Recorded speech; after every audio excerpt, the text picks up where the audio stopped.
बुरी आदतों में फंस जाना बहुत आसान होता है। शुरुआती दौर में बहुत अच्छा हमें लगता है, फिर धीरे धीरे वो इतना बड़ा दायरा हो जाता है, उस दायरे से हमें निकलना बहुत ही मुश्किल हो जाता है।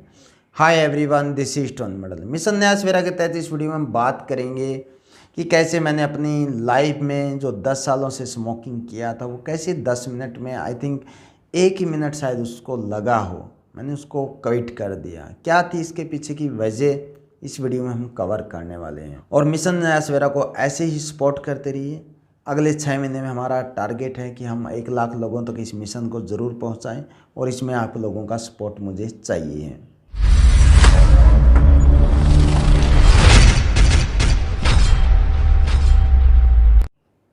अभी हम पीछे बात करते हैं कि उस जर्नी की, जहाँ पे मैंने 10 सालों तक वो जो स्मोकिंग का दायरे के अंदर अपनी ज़िंदगी बिताई थी, वो मोमेंट कैसे थे और क्या वजह रही कि मैंने वो स्मोकिंग एक झटके में मैंने उसको छोड़ दिया। सबसे पहले पॉइंट की बात करूं तो माँ बाप ने भी शायद इतनी बार कोशिश किया छुड़ाने की स्मोकिंग को, बहुत बार पिटाई भी की, बहुत बार ऐसे मोमेंट आए लाइफ में कि बहुत अच्छा नहीं लगता था। लेकिन कहीं ना कहीं मैं चाहता था कि यार उस चीज़ वो मेरे लिए बहुत गलत है। मैं हमेशा से किसी के सामने कभी आकर मैंने स्मोकिंग किया ही नहीं, हमेशा छुप के करता था। शायद मुझे वो बुरा लगता है कि यार तुम कुछ गलत कर रहा है। माँ बाप ने भी बहुत सारी पिटाई की, बहुत बार किया। तो बात करते हैं क्या वो चैलेंज अब भी आते हैं। आज मुझे छोड़े हुए 4 साढ़े 4 साल हो चुके हैं उस स्मोकिंग हैबिट्स को। लेकिन जब मैं रेलवे स्टेशन पर एक यार दोस्त के साथ था तो वो साथ में ही स्मोकिंग कर रहा था, तो मुझे भी कुछ ऐसे फील हुआ कि यार कुछ याद आ रहा था।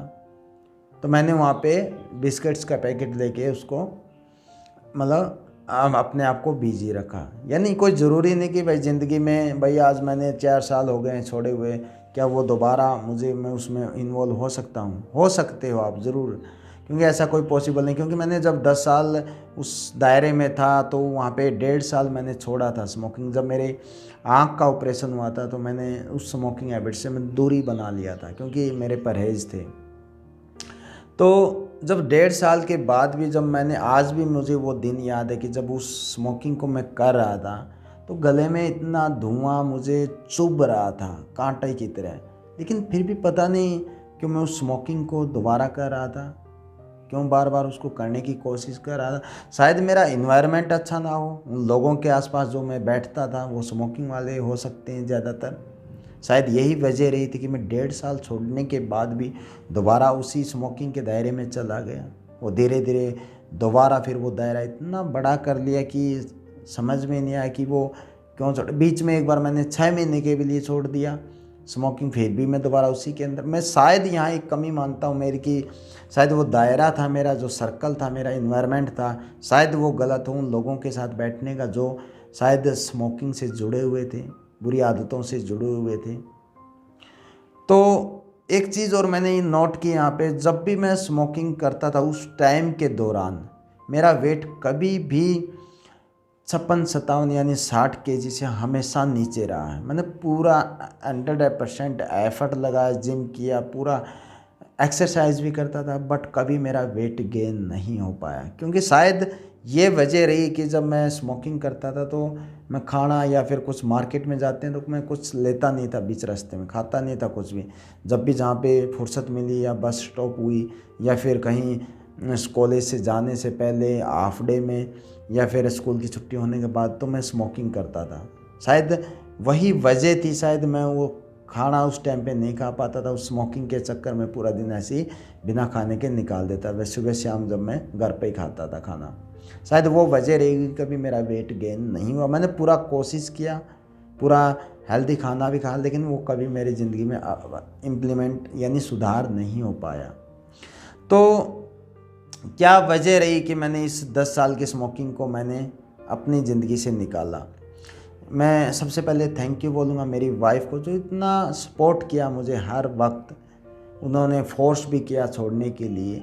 बट इसमें मेरे लिए सबसे बड़ा लर्निंग पॉइंट मेरे लिए ये रहा कि जब भी मैंने स्मोकिंग को छोड़ा तो मैंने वाइफ को बोल दिया कि यार अब बहुत हो गया यार, मैं इसको छोड़ना चाहता हूँ। तो मैंने माइंड में आया कि यार चलो उस टाइम पे क्या है, हमारे कोई बच्चा भी नहीं था। तो मैंने क्या कहा कि चलो यार आज मैं इसको फैमिली के साथ कंपेयर करता हूँ। मैं आज आपको एक प्रॉमिस देता हूँ। मैंने वाइफ को बोला कि यार मैं आपको प्रॉमिस देता हूँ अपने बच्चे की, मैं कभी दोबारा इसमें हाथ नहीं लगाऊंगा। क्योंकि उस टाइम पे मैं बहुत तंग आ चुका था। मैं चाहता तो था उस चीज़ से निकलना बाहर, मुझे नहीं अच्छा लगता था। कोई भी मुझे बोलता था ना कि यार तुम स्मोकिंग करके आए हो, तो मुझे बहुत बुरा लगता था। काफ़ी बार मैंने ये चीज़ भी अनुभव किया कि जब मैं ऑफिस में होता था मीटिंग के अंदर, तो ऐसे गले से कोई खराश निकलती ना तो ऐसे फील होता ही था। देखो यार, जो एक नॉर्मल इंसान जो कभी स्मोकिंग नहीं करता, वो कितनी अच्छे से सांस लेता है। और जब मैं कहीं बैठा होता तो खस ऐसे ही चेहरे मतलब गले में रहते थी। ये चीज़ थी वहाँ पे। तो मैंने छोड़ा, तो मैंने कंपेयर कर दिया। मैंने छोड़ा, प्रॉमिस है यार मैं आज से नहीं करूँगा, अपने बच्चे की कसम। मैंने क्या कर दिया उसमें, अपने बच्चे के साथ उस चीज़ को कंपेयर कर दिया। जिस महीने मैंने स्मोकिंग छोड़ा था, उस महीने ही मुझे एक बहुत अच्छी खबर मिली कि वाइफ प्रेग्नेंट है। तो वो मेरी ज़िंदगी का सबसे बड़ा मोमेंट रहा है आज के। जब भी मैं स्मोकिंग की मुझे याद आती तो वो अपने आप वो मोमेंट, वो पल मुझे याद आते कि नहीं यार, मेरे लिए ये स्मोकिंग कुछ भी नहीं है। मेरे लिए मेरी फैमिली हमेशा ऊपर रहेगी। तो जैसे रेलवे स्टेशन पर मैं गया था उस व्यक्ति के पास, तो वो स्मोकिंग कर रहा था, मुझे याद आ गया। लेकिन मेरा कमिटमेंट इतना मजबूत है कि मेरी फैमिली हमेशा मेरे लिए यहाँ रहेगी। स्मोकिंग कुछ नहीं है। हाँ, हो सकता है लाइफ में ऐसे पड़ाव आएंगे, माइंड की स्टेट शायद लो हो जाए, तो हम उस स्मोकिंग की तरफ या फिर कुछ लो स्टेट में चले जाएंगे, तो वो चीज़ें याद आती है। ये नॉर्मल है, इसमें हमें कोई बुराई भी नहीं कि वो चीज़ आज मुझे क्यों याद आ रही है। यहाँ पे लर्निंग पॉइंट रहे हैं कि उस स्मोकिंग को मैं छोड़ना चाहता था। ये मेरे अंदर था, मुझे पता था कि मैं कुछ गलत कर रहा हूँ। अगर आपके अंदर ये चीज़ है तो आप इसमें कामयाब हो सकते हैं। सेकंड थिंग ये है कि मेरा प्रॉमिस यानी मेरा कमिटमेंट, मेरे जो मैंने किया था, आज उस पर मैं अपने उस पर डटा हुआ हूँ। ये कैपेबिलिटी आपके अंदर होनी चाहिए, तो आपके लिए बहुत ही आसान हो जाता है। और सबसे ज़रूरी ये है कि यानी अगर सिंपल एक भाषा में कहूँ तो कि उस बैड हैबिट से निकलने के लिए आपके पास एक अहम वजह होना ज़रूरी है। क्या आपके पास एक अहम वजह है? अगर आपके पास एक अहम वजह है जहाँ पे ये स्मोकिंग कुछ भी नहीं है, आप जैसे मेरे लिए मेरी फैमिली इम्पोर्टेंट थी और रहेगी, ये स्मोकिंग कुछ नहीं है, बैड हैबिट्स कुछ नहीं है, तो मेरे लिए बहुत ही आसान हो गया और आज मैं उसके अंदर जा भी नहीं रहा। आई होप ये वीडियो आपकी लाइफ में इम्पैक्ट क्रिएट करेगी। मिशन नया सवेरा को सपोर्ट करने के लिए आपका बहुत बहुत धन्यवाद।